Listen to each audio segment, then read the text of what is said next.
ಅವ್ರು ರಾಜೀನಾಮೆ ಕೊಡ್ತಾರ ಇಲ್ಲ ಸರ್? ಇನ್ನೂ ಸಾಕಷ್ಟು ಗೊಂದಲ ನಡೆಯುತ್ತೆ ಸರ್. ಆಮೇಲೆ ರಾಜ್ಯಪಾಲರು ಕೂಡ ಇಲ್ಲ ಸರ್, ಇವತ್ತು ಅವರು ಅನಾರೋಗ್ಯದಿಂದ ಬೇರೆ ಕಡೆ ಹೋಗಿದಾರಂತೆ. ಏನ್ ನಡೀತಾ ಇದೆ ಅಂತ ಸರ್? ರಾಜ್ಯಪಾಲರ ಬಗ್ಗೆ ನನಗೆ ಯಾವುದೇ ರೀತಿಯಾದಂತ ಮಾಹಿತಿಗಳೆಲ್ಲ ಮಾಧ್ಯಮದ ಮುಖೇನ ನಾನು ನೋಡ್ತಾ ಇದ್ದೇನೆ.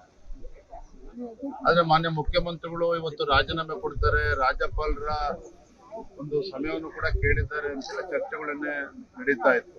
ಆದ್ರೆ ಮುಖ್ಯಮಂತ್ರಿಗಳ ಅಧಿಕೃತ ಟಿಪಿ ನೋಡಿದ್ದೀವಿ. ಮುಖ್ಯಮಂತ್ರಿಗಳ ಟಿಪಿನಲ್ಲಿ ರಾಜ್ಯಪಾಲರ ಭೇಟಿ ಆಗ್ಲಿ, ಸಮಯ ಕೇಳಿದ್ದಾಗ್ಲಿ ಯಾವುದು ಕೂಡ ಉಲ್ಲೇಖ ಆಗಿಲ್ಲ. ಹಾಗಾಗಿ ಎಲ್ಲೋ ಒಂದ್ ಕಡೆ ಕಾಂಗ್ರೆಸ್ನಲ್ಲಿ ಇನ್ನೂ ಕೂಡ ಗೊಂದಲ ಹಾಗೆ ಮುಂದುವರೆದಿದೆ. ಮುಖ್ಯಮಂತ್ರಿಗಳು ಬಹುಶಃ ದೆಹಲಿನಲ್ಲಿ ರಾಜೀನಾಮೆ ಕೊಡ್ತೇನೆ ಅಂತ ಒಪ್ಕೊಂಡ್ಬಂದು ಆಮೇಲೆ ಬಹುಶಃ ಮನಸ್ಸು ಬದಲಾವಣೆನೂ ಕೂಡ ಆಗಿರ್ಬೋದು. ನಂಗೆ ಅದ್ರ ಬಗ್ಗೆ ಮಾಹಿತಿ ಇಲ್ಲ. ಹಾಗಾಗಿ ಕಾದ್ ನೋಡೋಣ ಏನೇನ್ ಬೆಳವಣಿಗೆ. ಅವ್ರ ಪರವಾಗಿ ಪ್ರತಿಭಟನೆಗಳು ನಡೀತಾ ಇದಾವೆ ಸರ್. ಅವ್ರ ಪರವಾಗಿ ಪ್ರತಿಭಟನೆಗಳು ಕೂಡ ನಡೀತಾ ಇದಾವೆ ಸರ್ ಕೆಲವೊಂದ್ ಕಡೆ. ಅದು ಕಾಂಗ್ರೆಸ್ ಪಕ್ಷದ ಆಂತರಿಕ ವಿಚಾರ.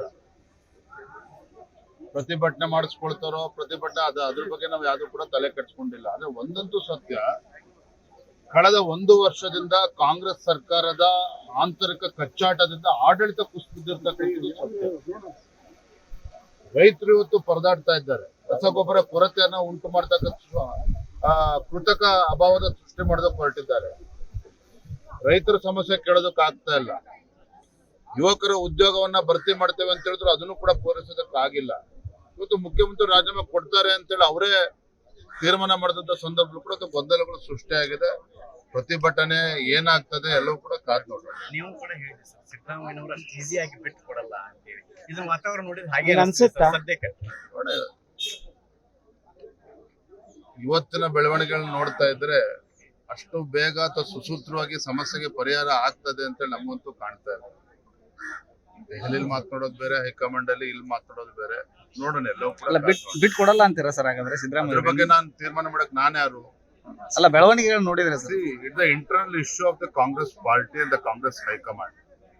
ಆದ್ರೆ ಒಂದು ಮುಖ್ಯಮಂತ್ರಿಗಳು ಯಾರಾಗ್ತಾರೆ ಅನ್ನೋದಕ್ಕಿಂತ ಹೆಚ್ಚಾಗಿ ಯಾರೇ ಆದ್ರೂ ಕೂಡ ಈ ರಾಜ್ಯದ ಅಭಿವೃದ್ಧಿ ಕಾಣೋದಕ್ಕೆ ಸಾಧ್ಯ ಇಲ್ಲ. ಸಾಲದ ಸುಳಿಯಲ್ಲಿ ಸಿಲುಕಾಕೊಂಡಿದೆ ಕರ್ನಾಟಕ ರಾಜ್ಯ ಕಳೆದ 3 ವರ್ಷದ ಈ ಕಾಂಗ್ರೆಸ್ ಆಡಳಿತದ ಸಮಯದಲ್ಲಿ.